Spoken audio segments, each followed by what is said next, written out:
You got to respect Shakur for trying to get that knockout. Who would have thought that the guy running was Sayan, the one who said that Shakur was going to run? I seen Shakur in his eyes. There was a time where he looked at Christina Poncher and myself and he said, I'm going to knock him out. It was about the 6th round. And I actually thought he was going to get it. But there's some fighters who we're not going to knock out. Sayan is a tough fighter. Don't underestimate the guy. Shakur might make him look easy, but he's not an easy opponent. How much easier is boxing when Shakur Stevenson is not in front of you? That guy's difficult, isn't he? Yeah. Shakur is some. That guy has a ring IQ like none other. His defensive is another level. His speed is straight. His long reach. I couldn't get close. How can a boxer end up defeated in a fight where clean punches are barely landed? That question sits at the center of one of boxing's strangest modern controversies and explains why a reigning elite champion was effectively erased from record book praise.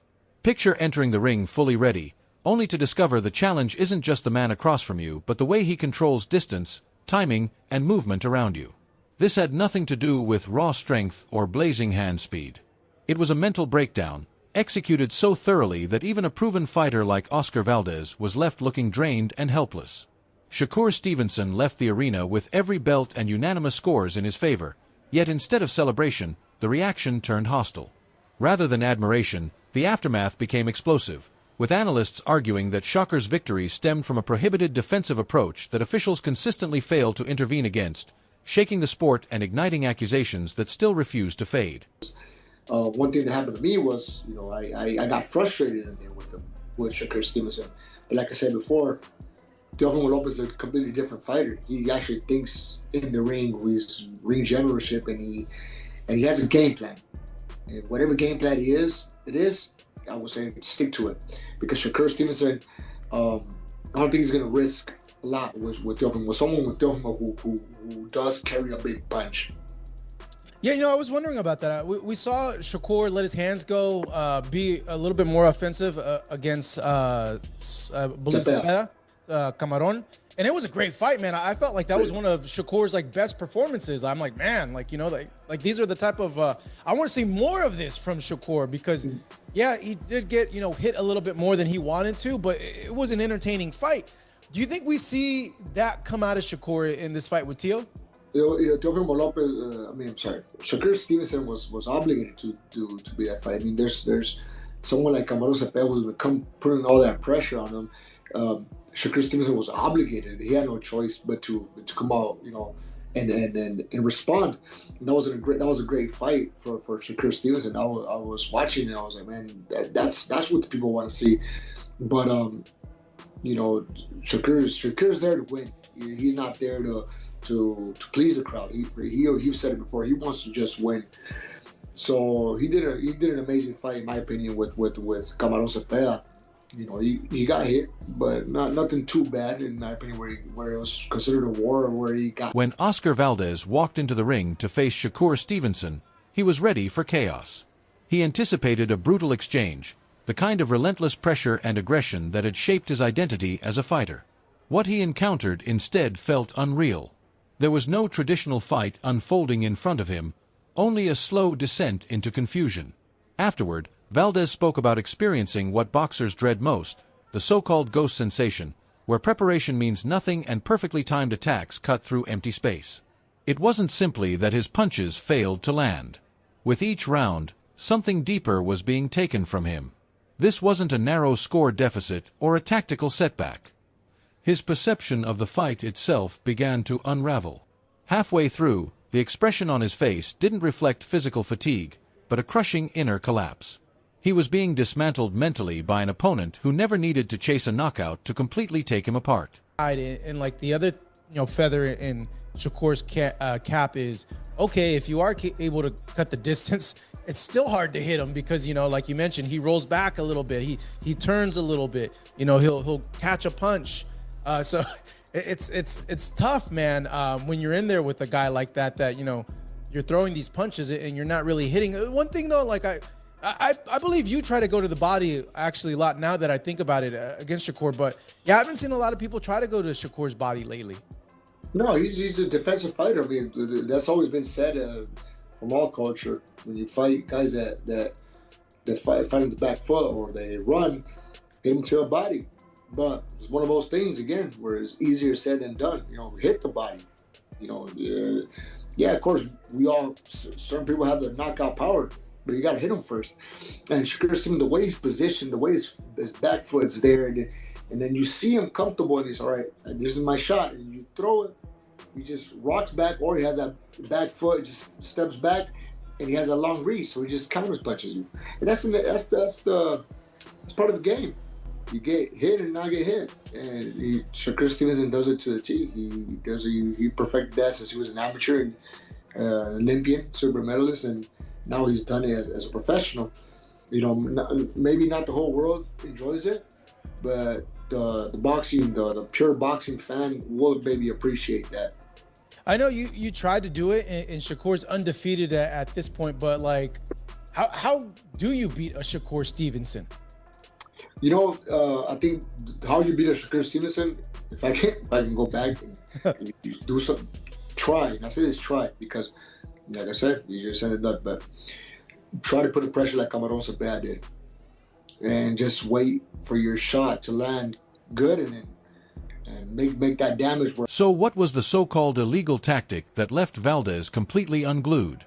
Inside boxing circles, it's referred to as a technique called stick and rub, and once it's pointed out, it becomes impossible to ignore. Traditionally, fighters use the lead hand to probe, gauge range, or set up a fence.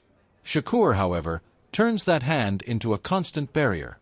Instead of snapping it out and back, he plants his glove right onto his opponent's face, pressing along the nose or dragging the coarse leather across their eyes. This isn't a jab meant to score. It's a deliberate framing maneuver designed to disrupt vision and break timing. While the referee hesitates or looks for a clear violation, Shakur has already slid out of range, leaving the other fighter throwing at empty space as their sight remains compromised from the previous contact. It's an old-school tactic that skirts the boundaries of legality, and to many observers, it functions like a loophole that gives an unfair edge. Oscar Valdez thought Shakur was going to win. Teofimo won. He was like, no. I think Teofimo Lopez, it's a 50-50 fight, in my opinion, because Teofimo's been proving it before. And I gotta emphasize this, if someone can pull it off, it's definitely Teofimo Lopez. If Teofimo Lopez doesn't do it, I don't see who is gonna beat Shakur Stevenson. I don't see another fighter who will beat him. I know I said Pitbull, I think because I gave Pitbull give him some problems, but I wouldn't see no one else beat him unless Shakur Stevenson goes to 147, and then he's obligated to have some competition with I don't know, Ben Conner and all the other welterweights who are doing amazing things in the division. But they either from 130 to 135 to 140, I don't want to see not even Keyshawn Davis, who they have said before they're not going to fight, but I don't see another fighter even. Well, I will say one fighter. The next years, Abdullah Mason. I think Abdullah Mason is a hot prospect. I know he's a world champion now, but I think I'm a big fan of Abdullah Mason. I think he's going to bring amazing things to the world of boxing. Yeah, no, it's like just off the top of my head too. I'm like thinking like who at like 140 would like pose the biggest like challenge or like the biggest threat to Shakur. And honestly, it's Teo. Like outside of Teo, like Gary Antoine Russell's there, Richardson Hitchens there, but I Shakur would be the favorite in those fights as well. Dalton as well, like Shakur would be the favorite. Pitbull as well. Shakur would be the favorite. Lamont Roach, I think maybe Lamont Roach and Pitbull are a little. I don't even know how the odds are with this fight. What are the odds for you know what? I am not sure, but I would say that Shakur is probably the betting favorite, just given what we've been talking about. Yeah. For odds versus Teofimo. Let's see here what the odds are, but I wouldn't imagine they're. Here we go. Plus 240 is Teo. Oh wow. Yeah. Let's see here. That's one of the betting. Yeah. Plus 240 underdog. So if you bet $100, you get 240 if Teo wins. So you bettors out there, I don't know if anyone knows inside info more than us, let us know. The controversy didn't end when the final bell rang, because the reaction quickly spilled beyond the arena and straight into the decision rooms at Ring Magazine. Even after Stevenson delivered what many observers labeled a clinic in technique, the group responsible for pound-for-pound rankings made a stunning call. They shut the door on him, refusing to place him inside the top 10. One voter openly argued that a noticeable portion of Shakur's dominance, roughly a tenth by his estimate, came from actions that crossed the line. Their stance was simple. A legitimate pound-for-pound elite shouldn't need to lean on tactics that bend sportsmanship, such as repeatedly placing a glove on an opponent's face, to secure victory. That decision fractured the boxing world overnight. Some viewed Shakur as a brilliant tactician who had fully mastered boxing's unwritten tricks, while others saw a rule-bender benefiting from officials who failed to properly police a subtle but illegal maneuver. Fight with Oscar Valdez, Mexican-American, right? They put the Ring magazine title on the line. However, you look at the latest news, they did a brand new Ring magazine updates, and Shakur Stevenson earns the Ring title, but he doesn't enter the pound-for-pound Ring rankings, similar to what they did to other Black American fighter, Jermell Charlo. And if you look at some of the quotes, it just sounds laughable. Quote, one of the committee members says, quote, "I don't like the idea of Shakur Stevenson coming in at pound for pound. I can wait until he wins a fight in which he does not stick and rub his glove on his opponent's face for the better part of 12 rounds. At least 10% of his success was due to that illegal tactic on Saturday. True, the remaining 90% was impressive enough, but pound for pound has to have the component of sportsmanship that I honestly didn't see from him. In the fight for the number 10 spot, this is a 10-7 round for Ioka. Game over. Sorry, Shaq." And he abbreviated Shakur Stevenson. I don't know anyone who calls him Shaq. But this is somebody who determined that Shakur Stevenson basically cheated and To see why the stick and rub is so devastating, you need to break it down into 3 key effects. First, it disrupts vision. When a fighter can't spot a counter coming, slipping or ducking becomes nearly impossible, and Shakur times the glove rub perfectly to momentarily blind his opponent just as he shifts or pivots. Second, it dominates distance. His lead arm acts like a barrier, keeping powerful punchers like Valdez from closing in and landing meaningful shots. Finally, it chips away mentally. Continuous contact, obstruction, and visual interference force a fighter into desperation. They start overreaching, leaving openings. That's when Shakur strikes. The result is what we saw with Valdez. He left the ring looking pulverized, not from heavy blows, but from the relentless abrasive impact of a defensive tactic that operates just outside the rules. I'm fighting a road runner. I'm the Coyote. You chose me. I ain't choose you. You chose me. So I'm gonna tell you straight to F up. You can go back to 135. We'll send you back to lightweight. You still got your WBC belt. You're gonna be fine. Shakur will fall. As 2026 kicks off, the debate over Shakur Stevenson's tactics is reaching a fever pitch, with all eyes on the January 31st clash against Teofimo Lopez at Madison Square Garden. Lopez isn't just aware of the controversial stick-and-rub style, he's fixated on it. In the months leading up to the fight, he's openly labeled Shakur a rule-bending menace and dropped hints that he's developing his own unconventional counters to combat the face obstruction. This matchup has evolved beyond belts and rankings. It's now a confrontation over strategy, pride, and the essence of boxing itself. Lopez insists he's cracked the code to neutralize Stevenson's elusive approach, but skeptics question whether anyone can truly prepare for an opponent who consistently keeps you blind to what's coming. Shakur is stepping up because he got nobody else to go after. He's stepping up to try to prove a point. You know, his big bro, a.k.a. Terrence Bud Crawford, put a huge upset and made a historical moment in time for the sport of boxing and changed it by beating Canelo Alvarez to become the undisputed super middleweight world champion. So I think that I think those things like that make Shakur want to step up the plate, step up to the challenge, and face Teofimo, who is I. So I'm going to show everyone that his defense is not as immaculable like they say. The controversy has cleaved the fan base in two. One camp hails Shakur as a defensive genius, a strategist so sharp that even honest, aggressive fighters struggle to land a clean shot. They draw parallels to icons like Floyd Mayweather, who similarly used subtle rule-bending to stay untouchable.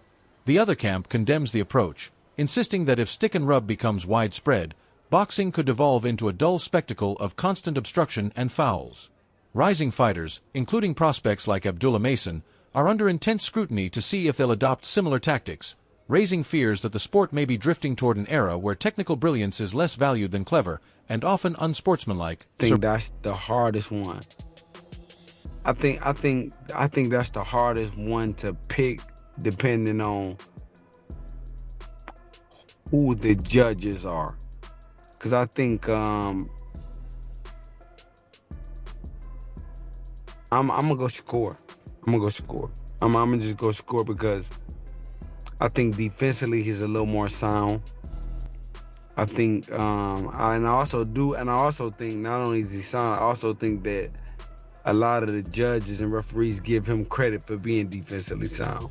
You know, I think he's probably the only fighter in boxing that gets credit for being defensively sound. You know what I mean? So I thought the Shakur that fought Williams Zepeda was phenomenal. And I just think that defensively, damn, I love Teofimo though, but damn, I'm gonna go draw. If we got the right judges, man, and the judges are playing it right, I think Teofimo throws more. I don't think he lands more, but I think he throws more, and that makes it more entertaining for how the judges can score the card, because I think Teofimo's going to push the pressure. He's going to throw more. I don't think he will land more, but I think it balances out the fight to say, arguably, that man deserves to draw. Shakur Stevenson isn't worried about what people call him. He remains undefeated, holds titles across multiple divisions, and firmly believes he's among the sport's all-time best. Yet, his untouchable style has come at a cost. He's become the antagonist in his own narrative.